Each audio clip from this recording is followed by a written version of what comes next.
Fala galera, beleza? Seja bem-vindo ao Pod Ju. E você sabe que isso aqui você pode sempre dar aquele like, aquela coisa marota e tal. E hoje, como é que estão as suas ideias? Como é que está a sua mente? Como é que está seu relacionamento? Enfim, eu quero saber porque é o seguinte, a convidada que eu trouxe, cara, vai abrir a sua mente, você que está aí no relacionamento, você que se estrepou na vida e quis dar uma mudança de chave ou mudou e não mudou. Ela é a especialista que vai te ajudar e hoje vamos tirar muitas coisas legais depois da vinheta.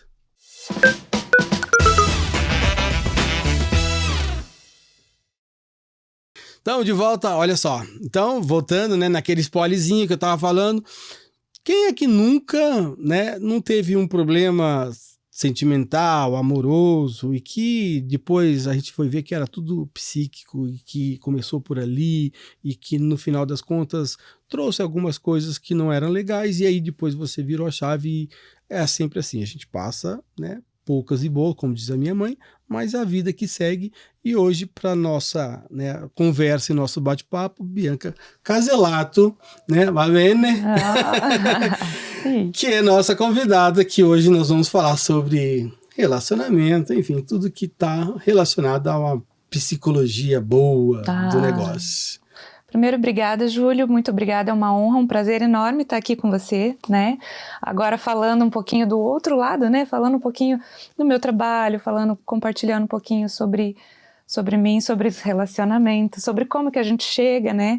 Nessas dores psíquicas da nossa saúde mental, como que a gente pode, enfim, se libertar, né, de certa forma, de algumas coisas que a nossa mente vai, enfim, vai manobrando a gente, né? Então é realmente um prazer estar aqui. Muito obrigada pelo convite. Eu que agradeço. É uma honra, né? Não é sempre que a gente tem uma especialista nessa área que nos ajuda a entender um pouquinho de nós mesmos. Eu já vou começar assim, perguntando, porque de traumas, né? O que eu tenho bastante trauma. Eu sou um cara totalmente traumatizado, mas sei lidar com os meus traumas. Trauma de infância mesmo, as coisas que aconteceram no passado, que aí a gente procura não fazer isso no futuro, né? Não repercutir isso para o futuro.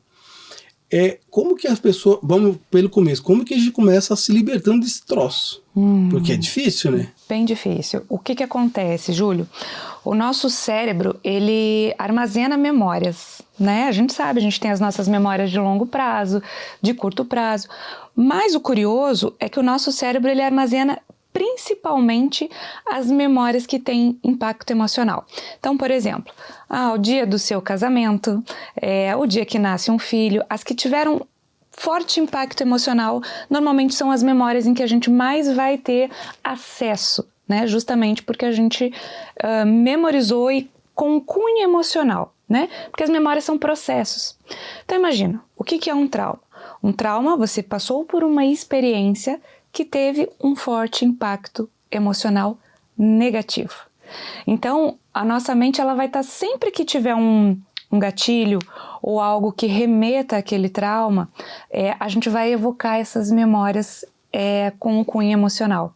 Só que detalhe, as emoções que você teve no momento do trauma não foram emoções positivas, certo? Foram emoções de medo, de tristeza, de dor.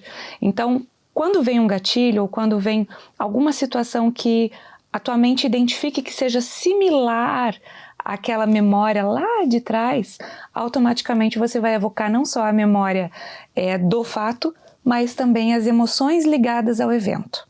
Então, isso é bem importante a gente entender, porque como que a gente então se livra do trauma? É claro que é um processo. Tá? Eu gosto muito de falar isso, gente. Não tem pílula mágica, né? Porque às vezes o pessoal chega no consultório e acha que vai tomar a azulzinha ou a vermelha. E vai acabar. Não é assim.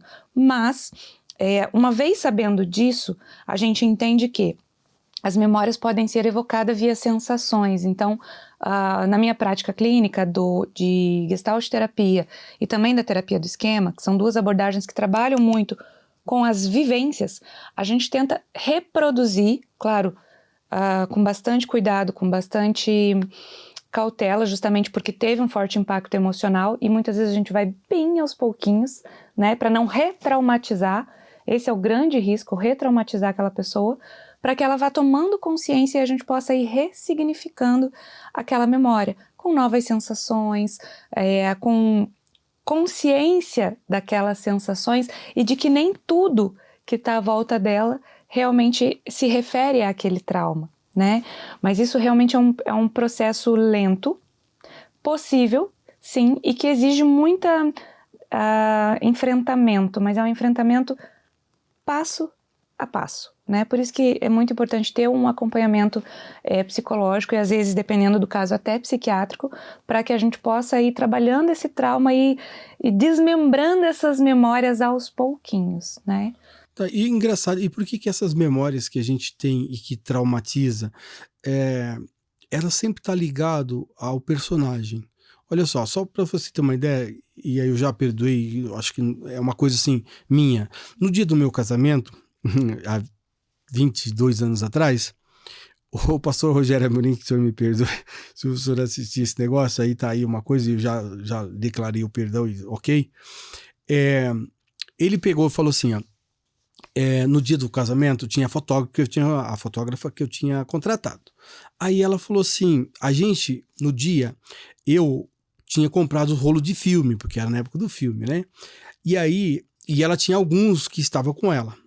Só que eu era o noivo e eu não tinha comunicação, não tinha celular, não tinha. O único jeito era gesticular. E eu ali em cima do altar, ela começou a perguntar, cadê o filme? Né? Gesticulando, cadê o filme? Você trouxe o filme, cadê o filme? E eu sou o noivo, tô ali na frente. Aí eu disse assim, o filme tá lá na bolsa. Sem que ninguém perceba, né? O filme tá lá na bolsa ali do lado. Aí ele olhou assim, ele falou assim, a gente veio aqui para celebrar o casamento e não para ficar combinando fotografia. Nervosismo no meio de todo mundo. Desmaiei. Oxe, baixou a pressão na hora. Fiquei nervoso na hora. Cara, aquilo foi um trauma. Isso foi um trauma, porque daí, vamos lá, não foi só o que ele falou, mas a frase gerou uma expectativa, uma audiência, né, naquilo tudo, uma repreensão, ok, normal. Só que ele não sabia que eu tava falando pra menina que era o filme que ela, senão não ia ter como fotografar o meu casamento. Só que ele também não sabia disso. E aquilo gerou um trauma. De que forma? Dessa experiência. Aí aquilo, cara, me deixou muito nervoso, muito subiu, sei lá, enfim. E do nada eu comecei a desmaiar. E aí colocaram uma cadeira para não sentar. Aí quando eu acordei... Isso tudo no meio da cerimônia. A cerimônia rolou. Quando eu acordei já era a hora das alianças e acabou. Então assim, eu não presenciei o meu casamento. Praticamente eu fiquei tipo lelé da cuca, né? Sim, Por conta disso. Aí a minha pergunta é a seguinte... Por que a gente gera... Por que essas lembranças, elas nunca... A gente não consegue deletar, né? Parece que é uma coisa interessante. E toda vez que a gente fala, ou vê o personagem, ou aquilo que acontece, traz à memória aquilo. Como que acontece isso? Júlio, aí nesse caso, olha só que interessante que eu vou te falar. Tem o trauma do evento em si, do casamento, sobretudo o que causou este trauma em você naquele momento. Então, por exemplo... e aqui é uma suposição, Sim, né, Júlia? Lógico. Eu não te conheço, assim, no nível de criança, né? Sim, lógico. Mas vamos imaginar assim, era um pastor, uma figura de autoridade, Sim. certo? Num momento importante da sua vida, em que tudo tinha que estar perfeito, né? Em que momentos o Júlio, ou como é a relação do Júlio nessa situação com figuras de autoridade desde a infância? Né? Você foi chamado à atenção na frente de todas as pessoas. Então, o quanto que talvez o Júlio pequeno, né, a gente... Foi repreendido. Exatamente. Muito. Exatamente, Júlio. Então, a tua experiência traumática do casamento, ela teve uma origem. Talvez o trauma não foi necessariamente o casamento. Sim, né? sim. E aí que é interessante a gente tá sempre investigando as memórias passadas, né? Porque aí são experiências dolorosas que você teve na infância que levou para esse episódio do casamento. Então, o casamento em si foi um trauma, ok? Mas o que antecedeu isso para que aquele trauma tivesse acontecido? Percebe? Que você teve essa repreensão antes. Na verdade, só replicou, né, a repreensão, Isso. porque a repreensão, independente do nível que seja, ela só foi replicada, só que foi num momento super mega importante. Exato. E aí aquilo pra mim foi um baque, e literalmente foi um baque, né? E aí acabou acontecendo isso, enfim, mas foi um fato que acontece. Hoje, nos relacionamentos, acontece muito isso, tipo, de a mulher não conseguir se relacionar, às vezes até com o próprio marido, porque eu já tive caso, inclusive, de um amigo que eu fotografei o casamento. Na verdade, eu fiz os 15 anos dela, fotografei na época, e fotografei o casamento dela. E aí, enfim, eles não conseguiam ter relacionamento. Tá. Relacionamento. E ela tinha algum trauma de alguma coisa, não sei o que é, mas enfim. E aí acabou se separando. Eu falei, cara, como é que pode? E aí a minha pergunta é a seguinte: existe algum trauma que a gente traz, né, à tona em alguns determinados momentos da vida? E como se livrar desse negócio? Ou se livrar, a gente nunca vai se livrar, né? Sim. Mas como amadurecer esse negócio? Júlia, bem importante isso que você está trazendo, porque o que acontece? Quando a gente se relaciona, existe uma teoria que se chama teoria do apego, tá?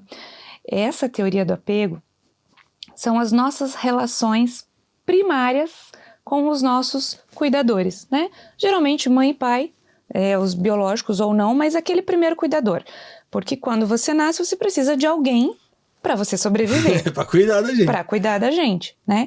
Então ali a gente já começa a ter uma relação de apego com esses primeiros cuidadores. Se for uma relação, aí a gente tem vários tipos de apego, mas a gente pode falar aqui do apego inseguro, do apego ansioso e do evitativo. O apego seguro é aquele apego em que a gente tem as nossas necessidades infantis e primárias, né, atendidas. Então, por exemplo, a criancinha lá, o Júlio vai lá, bebezinho, chora, a mãe ou o cuidador vai lá e atende essa necessidade com assertividade. Era fome. Vai lá e dá uma mamazinha, aquela criança se acalma, enfim. Aquela criança chora, ela precisa de acolhimento, ela precisa de calor, ela precisa de colo, né? Carinho ali. Carinho, exatamente. E tem vários experimentos, tá, Júlio, que comprovam essa teoria. Então, essa criança ela vai desenvolver um apego seguro.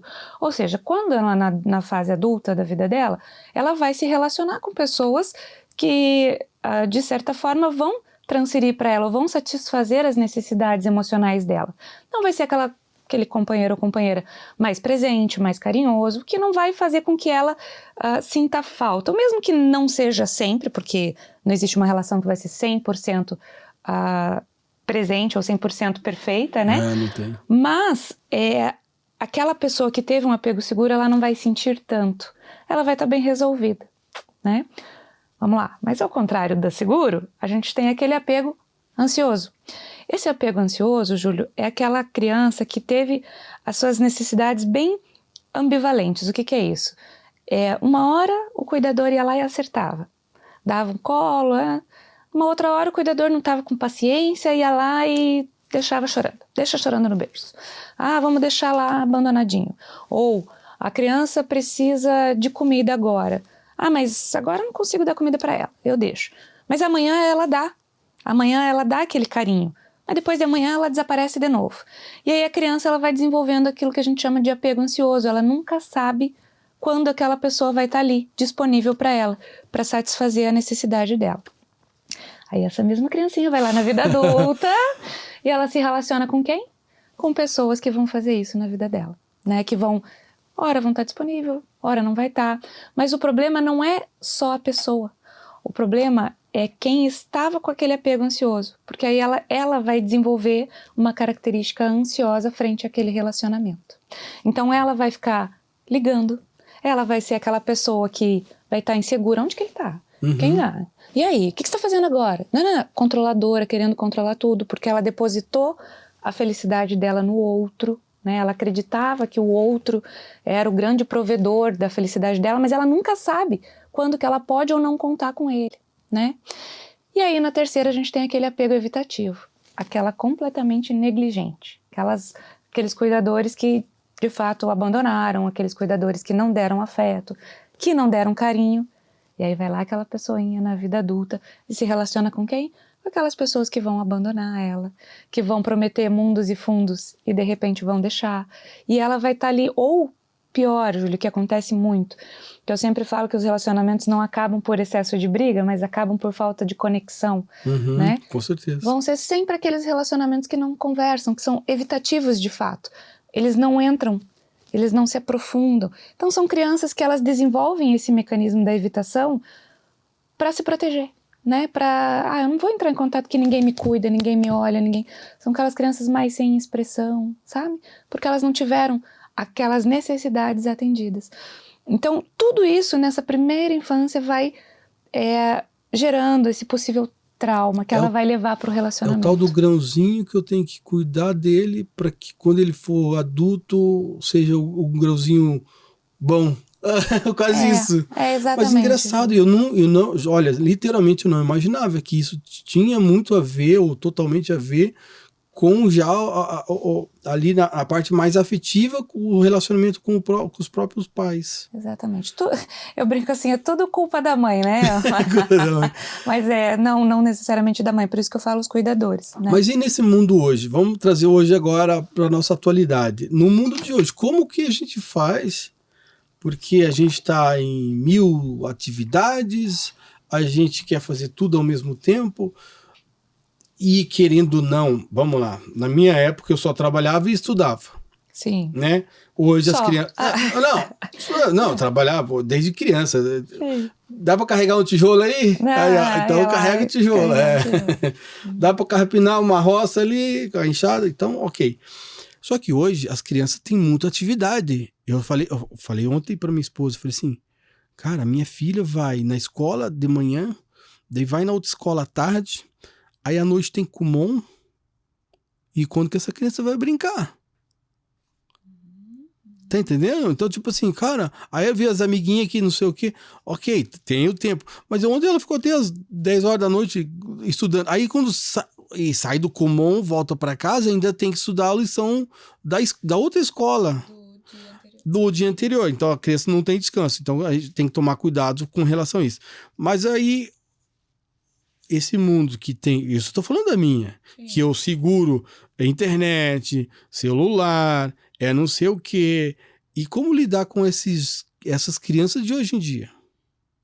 Júlio, é um desafio, assim, mas é um assunto tão em alta, porque assim, até compartilhando, eu vivi recentemente um episódio com a minha filha de 12, bem complexo, que envolveu muitas emoções, porque ela estava estudando numa escola católica, e eu acabei precisando tirar ela da escola justamente por conta de julgamentos, né, pelo fato de ela ter rede social, por exemplo, né, ela tem 12 anos.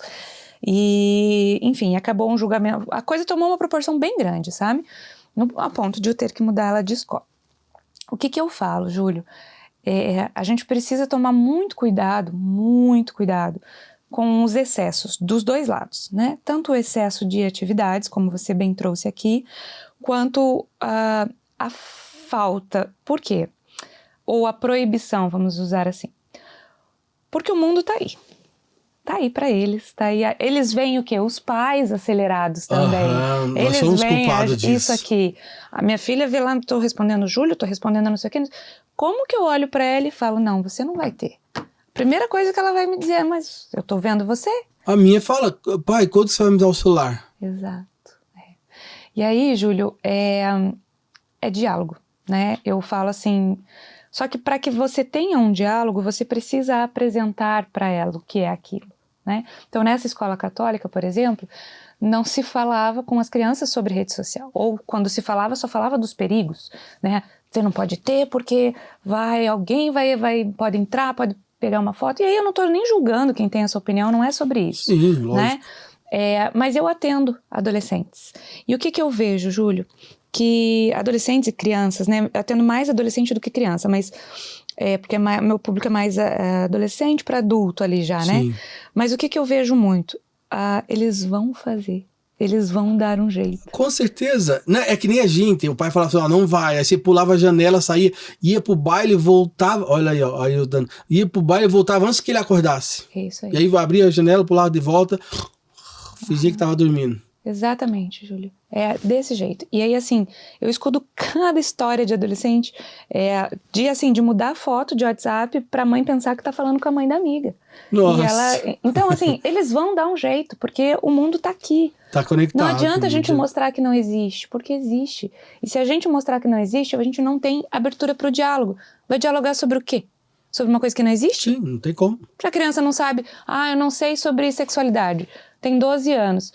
Mãe, vamos lá, você já teve 12 anos, você já teve 13 anos. Se você nunca abrir ou não der uma abertura para o assunto acontecer dentro da tua casa, ele vai, e eu tô falando com toda certeza, Júlio, ele vai acontecer fora da sua casa. Então, assim, aí você falou, como é que a gente lida? No diálogo. Uma forma, por exemplo, tua filha tá com bastante atividade. Como é que tá para ela estar com muita atividade? Ela tá cansada? Filha, quer conversar sobre isso? Como que você se sente? Você se sente cansada demais? Vamos estabelecer é importante fazer todas essas atividades? Em que momento que vai ser importante, então, brincar, por exemplo? Né? É sempre ter essa comunicação aberta. Uma boa medida, né? Exatamente, Júlio. Nem para mais, nem para menos. Por isso que eu falei, os excessos são sempre os extremos perigosos. Principalmente na educação dos filhos, mas vale para praticamente tudo, né? Mas, então, proibir não é o caminho, mas também encher de coisas para que a criança não pense sobre, também não é. Porque Sim. aí que em momento que ela vai ter abertura para explorar, né? A minha praticamente começou fazendo Kumon, porque assim, hoje ela estuda, antes ela estudava na escola particular, né? Antes da pandemia. Pós-pandemia, mudou tudo. Aí foi para a escola pública. Aí o ensino de escola pública, a gente sabe que não é aquelas coisas. Aí a gente pensou, não, vamos colocar no Kumon, pelo menos português e matemática ali para ajudar nessas questões.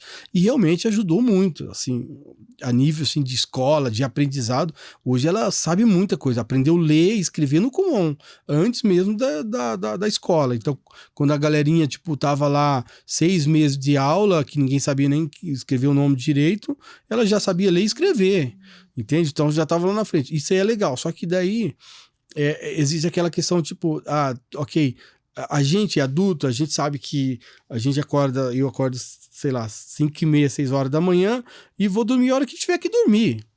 Não tem aquela regra assim, cara, enquanto eu tenho que resolver coisas, eu tenho que resolver coisas. Não, tem tempo para tudo, mas nem sempre dá. A gente não consegue fazer aquela métrica, esse horário, eu vou dormir às 9. Não tem, né? Então isso não existe. Aí o cliente fala assim, não, eu quero gravar de noite. Tá lá, vamos lá. Então, e aí a gente entra nesse montante de coisas, de atividade, né, do dia a dia da gente, que acaba complicando tudo, né? Relacionamento com filho, com esposa, e aí vai. Aí agora a minha outra pergunta.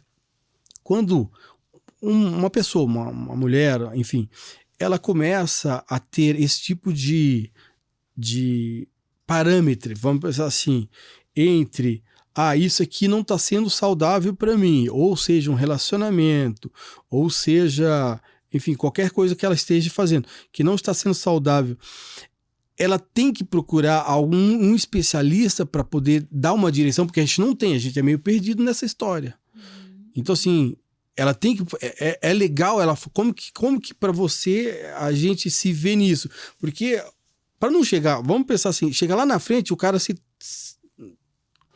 estourar no caminho. Exato. Então é melhor procurar agora. Já viu aquele ditado que é melhor prevenir do que remediar?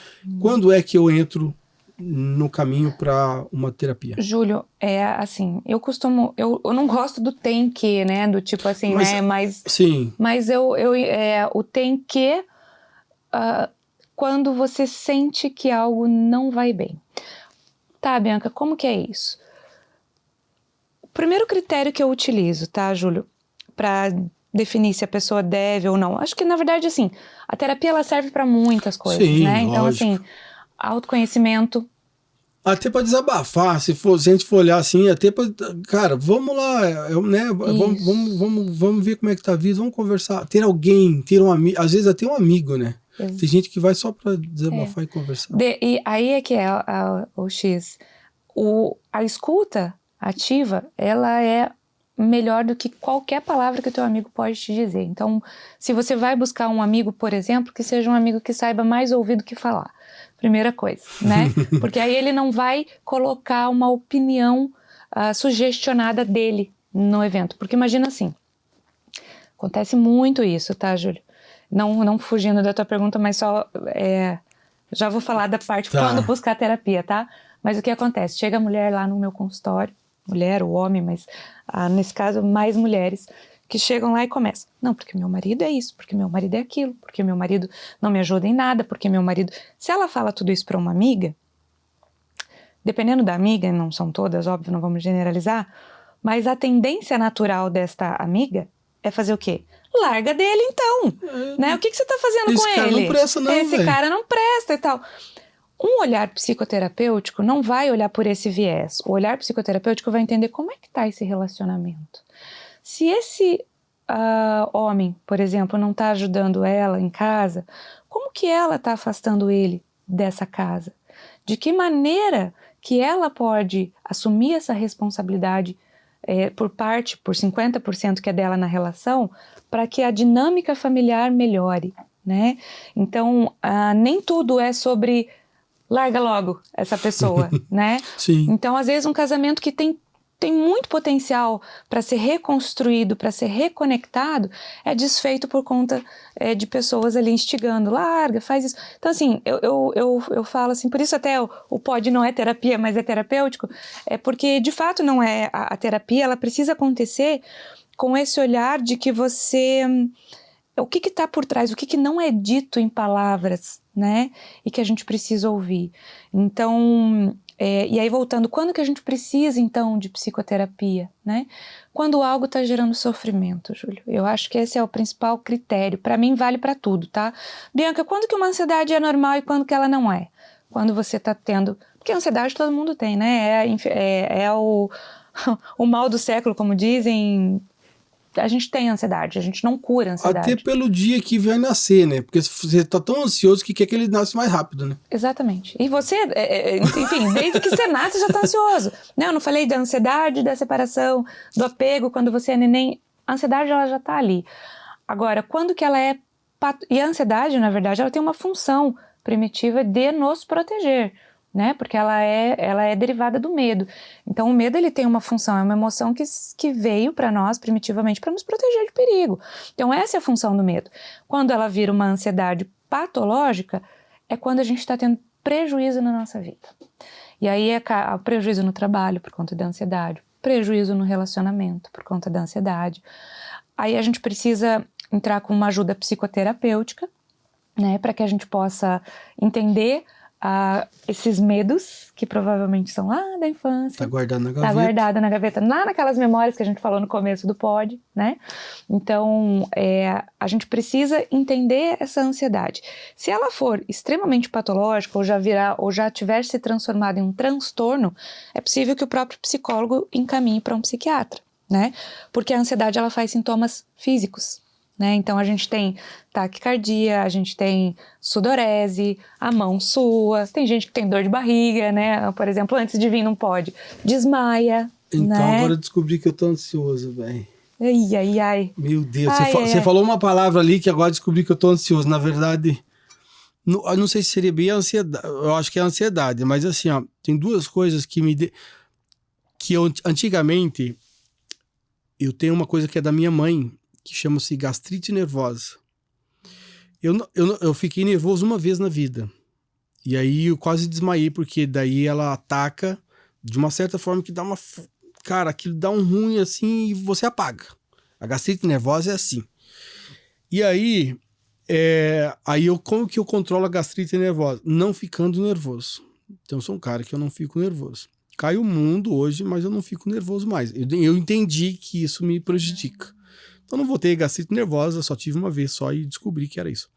daí eu descobri da minha mãe, que minha mãe sempre teve, inclusive virou úlcera, porque, cara, aí você falou assim, que atinge o corpo e tal, e realmente, a minha mãe teve úlcera, porque parece que vai gerando um líquido dentro da gente, o organismo todo vai se concentrando, vai se, sei lá, aí é você que é da área, né? E aí chega uma hora que aquilo gera um, sei lá, um líquido ali que é uma gastrite, que é um, sei lá, coisa ruim. É uma coisa ruim. Uma coisa que dá uma coisa ruim. É uma coisa ruim. E aí quando você falou assim, cara, que às vezes tem gente que dá um piriri, né? E tem gente que às vezes, por exemplo, você comentou ali, uns dá piriri, o outro fica com dor de cabeça ou não sei o quê. Eu falei, cara, realmente isso aí às vezes não é sempre aquela palpitação, né? E esses dias mesmo, eu acho que eu tava meio acelerado, o coração meio acelerado, assim, de bobeira. Eu falei, cara, será que eu tô com ansiedade do negócio? Sabe que eu tô ansioso para terminar minha recepção? Mas não vejo a hora que acabe esse negócio. Isso eu acho que é uma ansiedade, porque eu só posso fazer reforma no sábado, dia de semana tem gravação e o negócio não vai. Sim. Aí, cara, o negócio que é pra, tipo, que dava pra fazer num mês, tá indo pra 3 meses. E aí eu fico ansioso. Aí o cara que não me entrega um negócio, o outro que não faz isso. E eu acho que é isso que tá me acontecendo. Com certeza, Júlio. É claro que eu sempre falo, eu tomo cuidado, né, para não negligenciar. Sim, caso a pessoa tenha ali lógico. uma questão no coração, enfim. Mas é muito comum, por exemplo, você fazer um check-up e descobrir que não tem nada. Mas o teu coração tá lá. E aí você não consegue entender. Ou falta de ar. É bem comum também. As pessoas acham que tem alguma coisa no pulmão ali, mas é a ansiedade dela. Ou seja, ela tá tão em alerta, tão em alerta, tão em alerta. O tempo todo o cérebro dela tá ali mandando aquela sirene de que algum perigo iminente está por vir, que ela não relaxa. E aí o corpo começa a dar sinais, né? Então, na verdade, o corpo ele faz isso para quê? Para nos avisar. Para nos avisar, né? E ele avisa. Só que quando já chegou num nível corpóreo, né, que a gente fala, é porque a gente já tem uma ansiedade aí um pouquinho mais acentuada, né? E aí, claro, a psicoterapia vai ajudar muito, pode até, eu falo assim, eu não uso a palavra cura da ansiedade, né? Sim, controle, quase isso. É um controle, exatamente, é um controle. Então você vai aprender, além de técnicas que você mesmo pode aplicar, de respiração, enfim, para controlar aquela ansiedade, mas você vai entender a lidar por trás, você vai entender o que está por trás daquele sintoma, né? Então, dentro do set psicoterapêutico, até eu falo, qual é a diferença do psiquiatra e a psicoterapia? O psiquiatra vai no sintoma, né? Ele vai te dar um remédio, aí sim, a pílulazinha, né? Para que possa aliviar o sintoma. Acalmar o cara. Exatamente. Quase isso. Exato. Agora, o que está por trás daquele sintoma é o trabalho da psicoterapia. Por isso que não adianta nada você só tratar com a psiquiatria ali, aí você parou de tomar a medicação, volta tudo, porque você não aprendeu a lidar com aquela situação, aquela memória que seja, que te gerou aquela ansiedade, né? Teria que praticamente reaprender com aquela situação. Exato. Reaprender a lidar com ela. Trazer para consciência, né, Júlio? Porque a gente não consegue mudar nada que a gente não tem consciência. Então, como é que você vai mudar uma sensação que nem você sabe do que é? Como é que você vai mudar uma percepção de algo que você teve lá quando criança que você não consegue identificar o que é? Então, a psicoterapia vem nisso, né? Nesse processo de trabalhando. Então, quando você fala, quando que precisa? Quando gera sofrimento. E também para autoconhecimento, né, Júlio? Eu acho que quando você tem consciência de quem você é, você consegue direcionar melhor a sua vida, né? Então, acaba que sim, é uma prevenção, para que você não precise chegar no ponto de fazer uma psicoterapia para tratar um transtorno já instalado, né? Uma depressão já instalada. Tipo, eu tô vendo que eu tô mais tristinho, tô um pouco mais quieto na cama. Já vai atrás, não espere chegar num ponto de você não conseguir levantar. Né? E a mesma coisa da tal da depressão, não sei se é isso, mas pelo menos assim, eu entendo como depressão, eu sempre falo, posso estar errado, na minha opinião, a depressão está dentro do espírito da pessoa. Tudo acontece lá dentro. E aí, no meu modo de ver, né? Então, se o espírito da pessoa está muito abatido, porque a gente vai recebendo as informações das coisas e aquilo vai abatendo o nosso espírito. Assim creio eu. E aí o corpo ele começa a sentir isso. Então o seu espírito começa a se fechar a ponto que o teu corpo não começa a reagir. É a mesma coisa adrenalina, dopamina, essas tranqueiradas todas. Porque, vamos lá, a pessoa fala assim, o marido chega pra mulher, aliás, ele nunca fala nada pra mulher. Nossa, você tá linda hoje, nossa, seu cabelo ficou bonito, gostei desse brinco, né? Parece uma esmeralda, não sei o quê, não sei o quê. Ele começa a elogiar, isso é coisa boa. Né? E você vai colocando aquelas coisas boas dentro de você e o teu espírito vai ficando bom, aquele dia vai ficar legal. Ah, acontece uma coisa ruim, beleza, tal, mas aí já aconteceu outra coisa boa e a pessoa às vezes não consegue lidar com essas situações.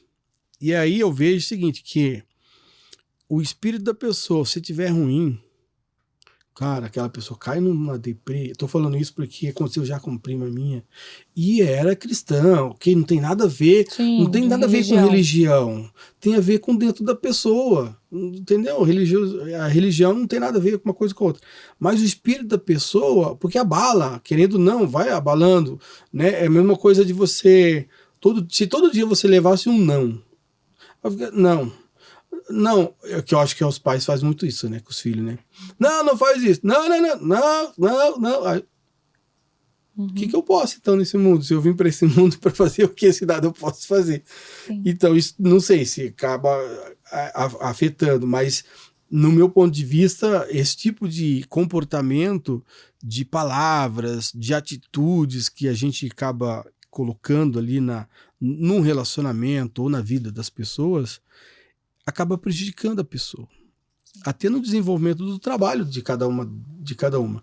Aí a minha pergunta é, hoje, os jovens de hoje em dia, né, porque eu fui um jovem de casca dura, hoje o jovem é jovem mais Nutella, assim diz a galera, né, a geração Z, Sim. né, como lidar com a geração Z, porque hoje, cá entre nós, parece uma febre de procura de psicólogo. Uma vez eu perguntei, quem vai psicólogo? Aqui, quem que vai? Quem que já foi? De 3, uma. Mas antes era de 3. Sim. Quando tava o Rodrigo e o Patrick, aí eram os 3. Eu falei, caraca, todo mundo vai. Mas por quê? Porque alguma coisa tá errada. Sim. E o jovem de hoje em dia? Com essa aceleração de tanta coisa. Eu acho que é pior ou como lidar com esse jovem nessas situações? Júlio, primeiro assim, essa questão da depressão, né? Quando você fala do espírito, inevitavelmente eu penso existe uma abordagem na psicoterapia que se chama abordagem do sentido, né? É logoterapia. Então, assim, a logoterapia do Viktor Frankl, ela fala o quê? Que as pessoas precisam ter um sentido, né? Ou tudo tem um sentido. Sim. E aí, quando a gente não encontra este sentido, as coisas vão ficando meio sem cor, meio vazias, né? E aí a depressão vai atingindo, aí, por que não, o espírito, né? Ou a alma da pessoa. Isso, a alma, né? o espírito. E aí, assim, quando você fala em jovem, em atualidade, a primeira coisa que me vem, né? Qual é o sentido que esses jovens estão tendo?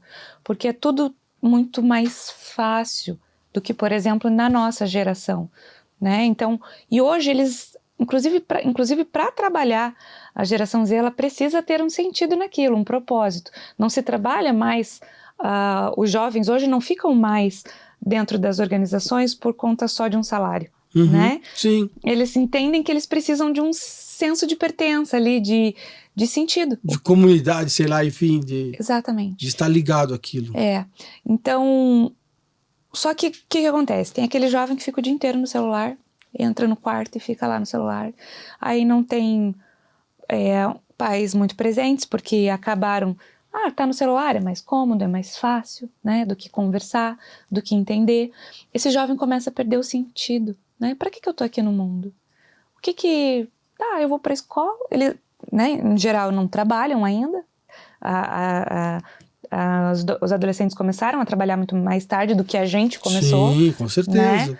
Né? Você falou para mim hoje que trabalhou desde cedo ali, né? 7, 8 anos já estava. Eu comecei ali com uns 16. Hoje em dia a gente começa com 20 e tantos, dependendo da condição financeira ali de cada família. Então você veja bem, qual é o senso, o sentido que aquele adolescente, ele já tem tudo que ele precisa, tô falando aí, claro, não tô generalizando, tô falando de uma classe que tenha mais privilégios, né? Mas média baixa, média alta, ali a gente já vê isso. Vai pra escola, volta pra casa, celular. Tudo muito rápido, porque é TikTok, a informação é o tempo inteiro girando a cabeça daquele jovem. Ele não trabalha, então assim, ele não tem esse senso, esse sentido. Os pais chegam do trabalho, estão cansados, estão exaustos, não conversam com o adolescente. Ele não socializou. Não dá atenção, pai? Não dá atenção, ele não tem amigos. Então assim, qual é o sentido? Então não é incomum eu ter jovens dentro do consultório que fazem autolesão, automutilação. Por quê? Nossa. Porque é bem pesado isso, Júlio, é bem complexo, inclusive. E é muito... eu vejo muito uma falta, lógico, em casa, que a gente, né... Começa no lar. Começa no lar, exatamente. E também uma falta de senso de... Uma falta de senso de pertencimento, que é uma necessidade. Lembra que a gente falou das necessidades? Sim. Lá de pequenininhos? Uma das grandes necessidades humanas é o pertencimento. Para o adolescente, o jovem, mais ainda.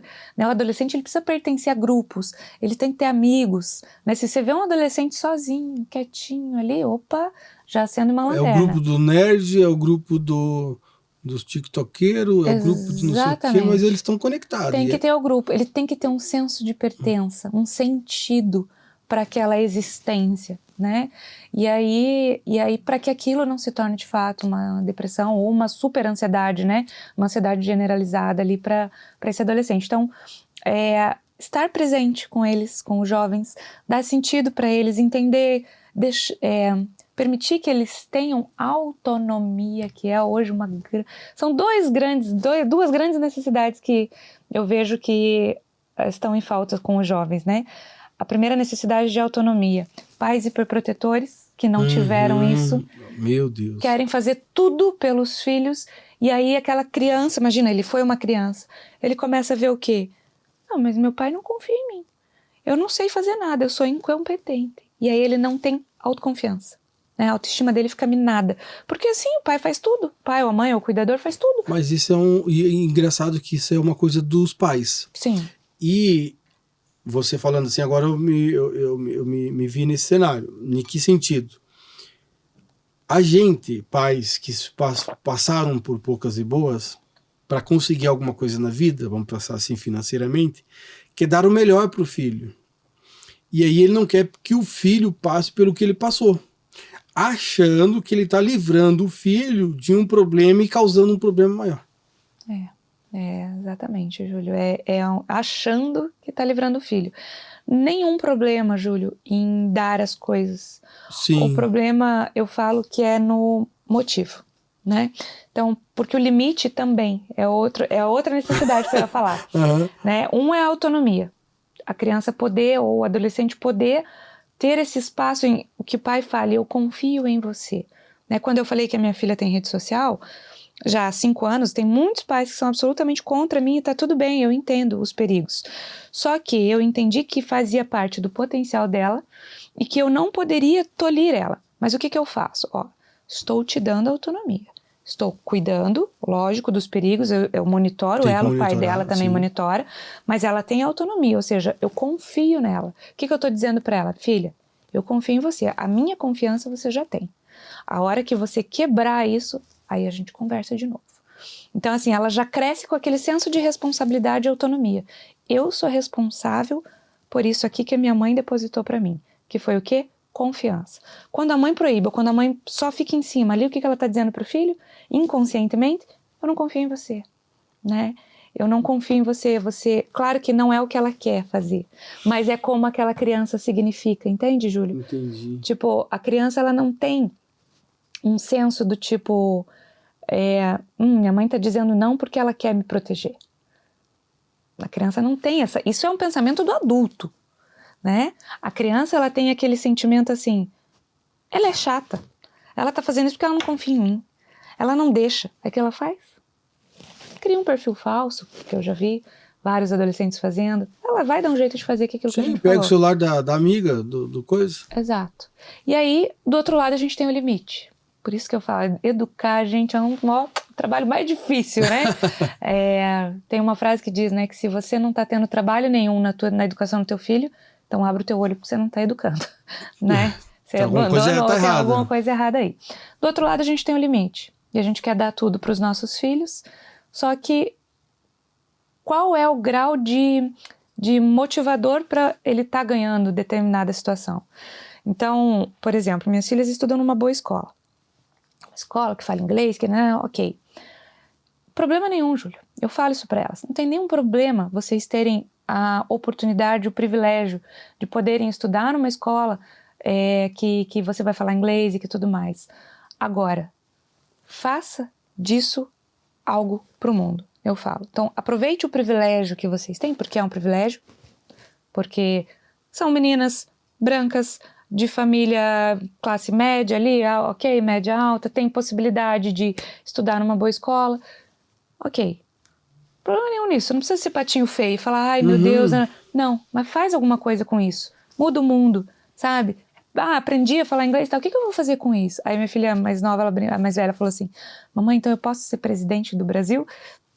Eu falei, se você fizer alguma coisa com isso, com esse esforço que a mamãe e o papai estão fazendo... Aí você fala assim, o cara que nem é estudado foi 2 vezes, 3 vezes. Exatamente, Júlio. Demorei aqui. É isso aí. Ele falou assim, filha, você pode ser presidente do mundo. Né? Você fala então, 2 idiomas, o teu presidente não fala nem o português. Percebe que eu dei para ela, Júlio, um senso de sentido. Sim. Qual é o sentido de eu estar ganhando do esforço do meu pai e da minha mãe, né? Dei um celular bom, tá, dei porque sinto que a minha filha é digna de confiança, naquele período ali, tirou uma nota boa, né? Bianca, eu já ouvi isso, gente, você tá compensando o teu filho, mas é a obrigação dele estudar, ok, então você trabalha de graça, certo? Não, você trabalha de graça, é tua obrigação trabalhar, você não ganha nada por isso. Eu falo assim, o que a gente faz é uma espécie de reconhecimento. Ela não ganha prêmio por estudar, ela ganha um reconhecimento pelo esforço que ela teve ao longo do ano inteiro de me trazer notas boas. Percebe que muda e dá sentido para ela? E aí ela vai querer mais e mais. E aí, exato. Porque daí ela está sendo incentivada, mas que ela se ligou, né? Que ela falou, cara, então é o seguinte, vamos pensar assim. Porque a gente é inteligente e eles são mais ainda. Isso é bom, peraí, se eu tô estudando e minha mãe tá fazendo isso, cara, agora eu vou fazer certinho. Agora que eu vou caprichar. Vai que eu tiro todo 10 e o que será que vem por aí? Porque daí você tá incentivando, de uma certa forma, que não é aquele negocinho, que é o que eu já percebi, agora é bom falar com um psicólogo, cara, que a gente pega um monte de coisa. Aproveita o divã aqui, galera. Olha só. Quando a gente... É o jeito de falar e das coisas explicando, né? Aí eu percebi o seguinte, que quando você manda, faz isso. Fulano, joga aqui pra cá. Puxa ali. Né? A pessoa faz com má vontade. Quando você... olha o que eu tô falando dos adestradores. Olha onde eu levei a conversa. Quando você fala assim, cara, é o seguinte, se você trouxer esse negócio mais pra cá, você vai ganhar isso. Que é exatamente, porque assim, querendo ou não, a gente trabalha ou faz alguma coisa em prol de alguma outra coisa. Que é dano que se recebe, não é assim que funciona? E aí, quando você falou isso, veio uma ficha pra mim, a seguinte, cara, vou mudar a estratégia com a menina, com a minha filha. Então, eu vou começar já a mudar essa estratégia pensando no quê? Nessa versão que você falou, que eu achei muito legal. Porque aí você faz com que a pessoa do outro lado, a criança, entenda o seguinte, cara, vou começar a fazer mais, vou estudar mais, eu vou começar a fazer uma coisa legal, né? Vou ter as minhas responsabilidades, porque quando a mãe fala assim, filha, lava a louça pra mãe, filha, você pode ajudar a mamãe? Olha a diferença. Tá vendo? Ela falou, não, a minha mãe tá precisando de ajuda, vou ajudar ela. Entendeu? E aí, Júlio, é tão bonito isso que você está falando, porque aí a gente pode reconhecer não só não o ato de lavar a louça em si, Sim. né? Mas você pode dar para sua filha, por exemplo, o reconhecimento sobre o esforço dela. Então, assim, eu sempre trago isso, porque isso aumenta, inclusive, a autoestima da criança ou do jovem, do adolescente, né? No sentido de, e até a nossa, né? Você não valoriza a competência do tipo, nossa, que louça linda que você... Nossa, como você lava bem uma louça, brilhante. Não, você vai valorizar o quê? Nossa, filha, obrigada. Eu sei que você estava cansada e mesmo assim você foi uma filha que quis ajudar a sua mãe, que pensou na mãe mais velha, que a mãe está cansada. Ou seja, você colocou um valor nela, né? E você elogiou, recompensou, seja com um abraço, seja com um presente. Palavra. Aí, dependendo do tamanho do esforço, é o tamanho da recompensa, né? Com certeza. Mas você devolveu para uma competência dela. E você deu sentido pro negócio. Lembra que você falou do sentido? Olha só como é bom falar com um psicólogo. Exatamente. E aí você deu sentido para ela. Olha que legal. Engraçado que aí você comentou isso, aí me veio algumas coisas da lembrança do passado, né? Voltando ali um pouquinho. O meu pai era muito disso. De pedir não. O pai nunca pediu nada. O pai mandou. O pai manda. Eu, no começo, aí você me corrige, porque eu já tive quase uma treta com uma psicóloga uma vez aqui, quase saímos no fight. Não sei, claro que aí eu posso dizer o seguinte, eu não sou experiente, eu não sei das coisas, e algumas coisas a gente aprende com os pais da gente. Então a gente acaba levando um pouquinho das coisas que a gente aprendeu com os pais para educar os nossos filhos. Certo. Porque cada um educa de um jeito que quer. E que deve ser educado. Aí, então, assim, ó, eu, Júlia, aprendi que, com meu pai, que bater faz parte do aprendizado quando a repreensão verbal, ou qualquer coisa que você está falando, ou enfim, não tem mais peso e a criança não vou dizer que não respeita, mas ela não quer, enfim, né? Rebeldia, vamos dizer assim. Aí se leva uns tapinhas na bunda. Claro que ao contrário disso, meu pai já era o contrário, era aquela surra, né? Já não era um tapinha. Já era um tapinha, era aquela surra. Só que aí, o que eu faço hoje, né? Eu dou uns tapas nas meninas quando ela precisa, e agora faz graças a... Eu digo graças a Deus, que faz tempo que elas não apanham na bunda, porque elas já entenderam que a gente consegue conversar e chegar num acordo. Mas quando elas eram de 3 anos para baixo, apanhava na mãozinha.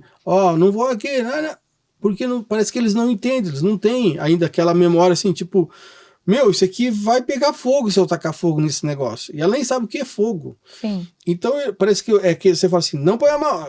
Queimou, tira. Entendeu? E parece que eles não obedecem. Mas parece-me que isso a gente acaba trazendo isso na geração, esse tipo de educar. Será que é muito válido?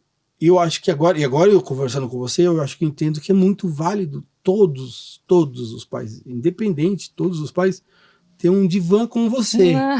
Por quê? Não, é verdade, porque daí a gente começa a entender as coisas e começa a pontuar de uma forma mais correta. Sim. Que pelo menos assim faz sentido, porque agora você falando ali, aí me veio, porque a minha filha quer um cachorro. Aí eu falei assim, não, cachorro não, filha, cachorro faz muita bagunça, vamos pegar um porquinho da Índia. Rapaz, que desgraça. Aí você tá com o porquinho agora? Não, já dei, não durou 10 dias, durou, sei lá. A gente não sabe cuidar do bichinho. Aí eu olhando lá nas outras, né, a galera que faz, por que o porquinho dela fica na mãozinha?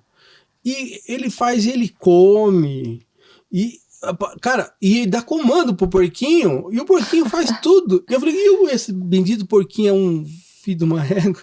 Não obedece. Que não faz, porque você não sabe lidar. É simples, você não sabe lidar com isso.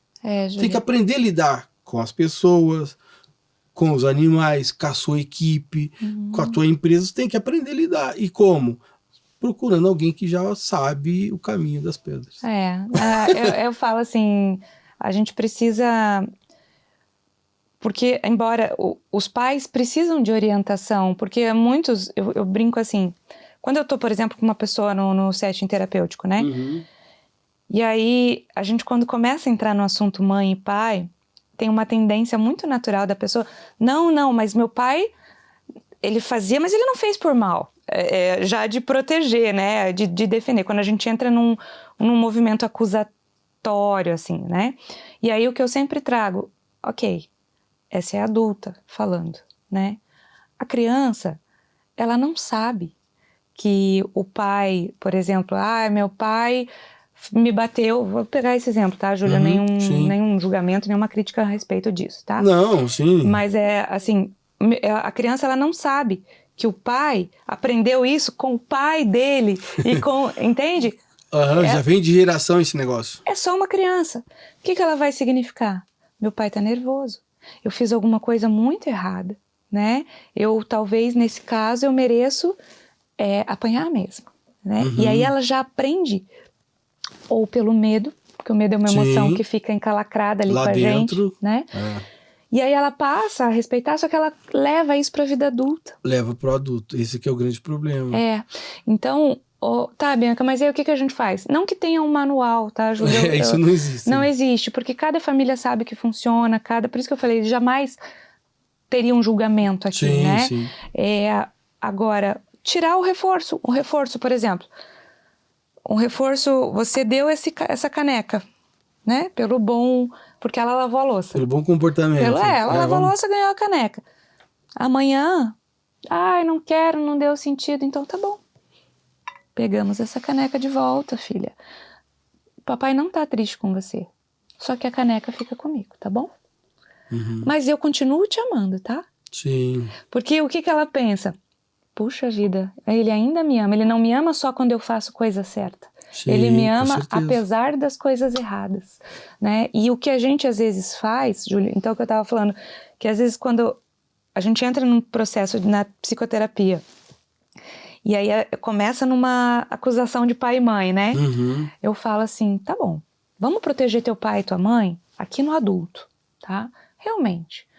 A minha mãe mesmo, minha mãe fez um montão de coisa comigo, né? De mentir um monte pra mim. Eu fui descobrir que ela era minha mãe com 17 anos. Então, assim, e hoje, adulta, eu entendo o porquê do porquê ela fez isso. Eu sei que era pra me proteger. Só que a Bianca pequena, não. Sim. A Bianca pequena entendeu, eu fui traída, mentiram pra mim. Com certeza. Então, a gente precisa entrar em contato com aquela criança, com aquele sentimento. Aquela criança que está dentro de você. Porque aí é que eu vou ressignificar. E aí você só vai conseguir fazer com a ajuda de um profissional.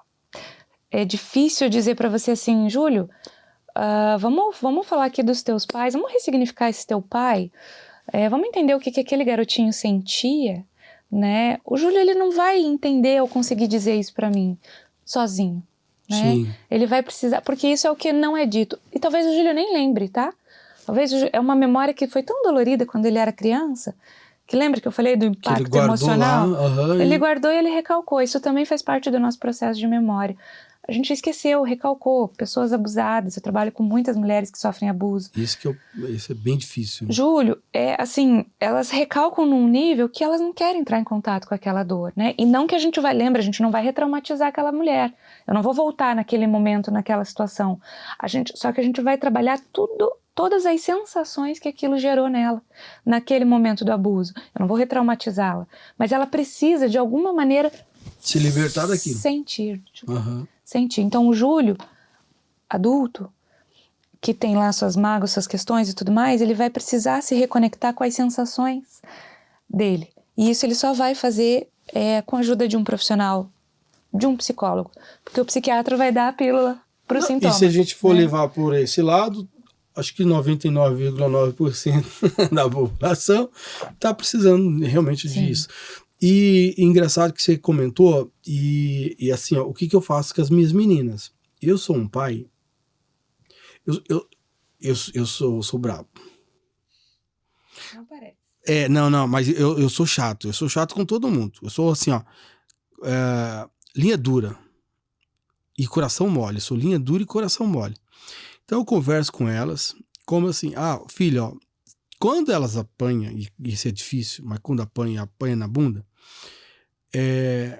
eu converso. Depois que ela apanha, aí eu vou lá, sento, daí eu vou fazer um divã com elas. Filha, você, não sei se eu tô certo, mas eu digo assim, você fez errado e eu pedi para você não fazer dessa jeito e tal, e o papai nem queria bater em você, mas como que a gente vai, né, te mostrar? Eu tentei te mostrar em palavras várias vezes e tal, não sei o quê. Aí a gente se abraça, daí beija e a gente se resolve.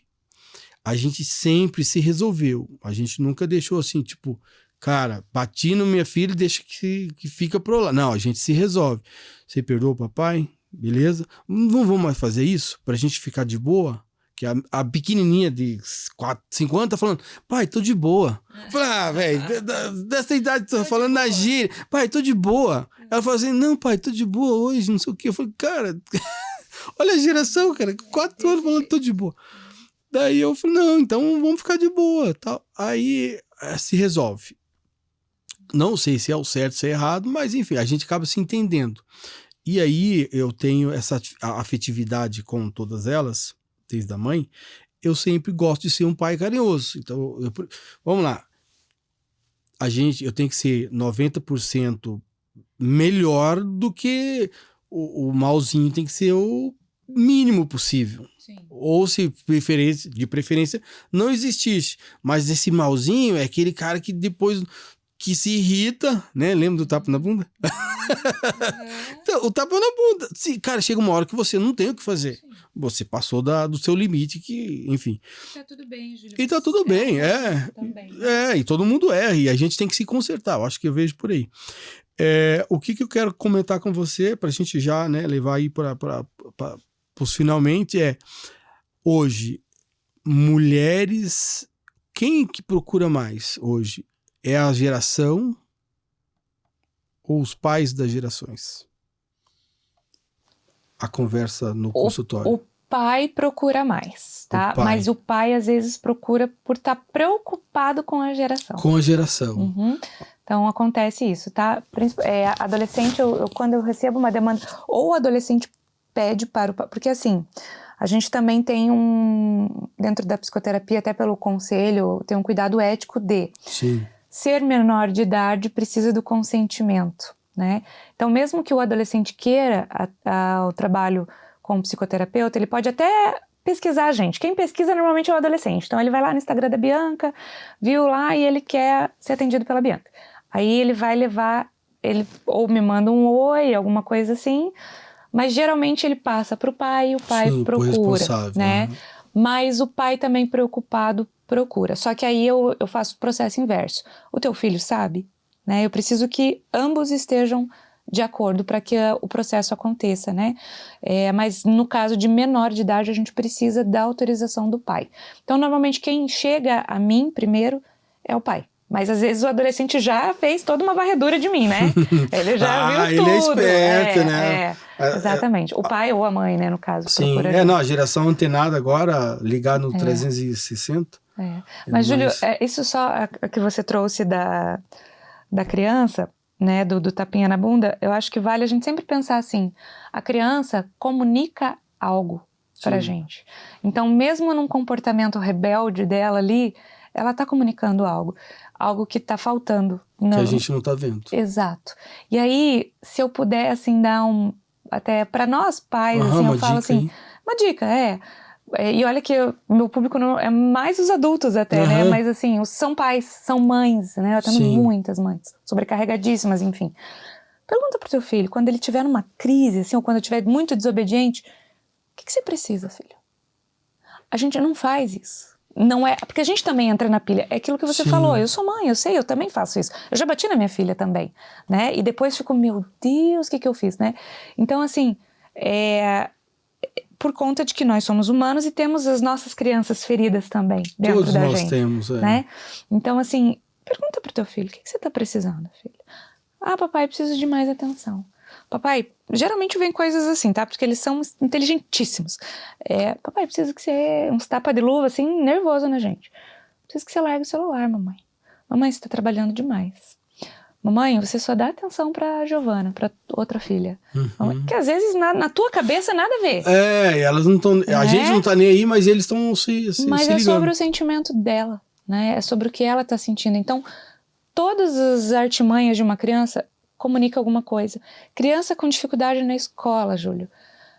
Quando não tem algum transtorno de desenvolvimento, né? Alguma coisa de desenvolvimento cerebral, tipo um TDAH, um autismo, alguma coisa nesse sentido... Crianças com dificuldade na escola estão comunicando alguma coisa, né? Aí os pais vão lá, ficam nervosos, brigam com a criança, muitas vezes batem, põem de castigo, sem entender o que aquela criança está precisando, né? Então, acho que é muito simples e dá pra gente fazer. Pergunta. Simplesmente assim. Pergunta. O que você precisa? Show de bola. Olha aí. Nada melhor do que falar com quem sabe, né? Como diz o outro, ô louco bicho, quem sabe faz ao vivo, faz galera. Ao vivo. Bianca, obrigado pela essa conversa. Imagina. Foi super fantástico, assim, para mim foi uma aula de como melhorar. Eu acho que isso. Eu acho que para quem assistiu até agora e acompanhou essa conversa, eu acho que todos nós precisamos de melhorar um pouquinho mais e principalmente para que as próximas gerações sejam melhor do que a gente. Tanto no educar, quanto no amar e quanto no fazer. Eu acho que isso está bem alto. E exatamente. Deixa eu te dar um presentinho. Imagina. É só uma lembrança para você ouvir o nosso podcast. Posso abrir? Pode, lógico, deve. Ai, gente, muito obrigada. Porque a gente não pode deixar passar batido, né? Pô, uma ilustre dessa menina que faz um podcast aí super legal. Ai, gente, que chique. Ele já tá aberto porque tem uma logo ali, acho que... deixa eu ver aqui, peraí. Peraí, pra não cair, cuidado pra não estragar a unha. Mulher bonita, com unha feita, cara. Aí a unha vale mais do que o negócio. Uau, gente do céu, isso é muito chique. Pra ouvir o podcast isso, aí, ó. Brasil. Olha só, pode Júlio. Pode Júlio, a gente colocou ali. Obrigada, Júlio, obrigada. Obrigada eu que agradeço a sua presença e foi uma honra ter você com a gente aí nessa conversa. A honra foi toda minha. Um prazer enorme poder contribuir, ajudar. Eu acho que se a gente puder sempre, se esse pode servir para 1% e servir para uma família, para uma mãe, para uma mulher, um pai, ou uma pessoa. Uma pessoa, né? A gente já... Alcançamos já valeu. Então, galera, olha só. Obrigado por ter assistido, né? Foi muito bom, muito legal, enriquecedor e a gente vai aprendendo. A vida da gente é um aprendizado, então enquanto a gente vive, a gente aprende. Então, aprenda, dá um like, cara. Não custa. Beleza? Beleza? Valeu, um abraço, fui.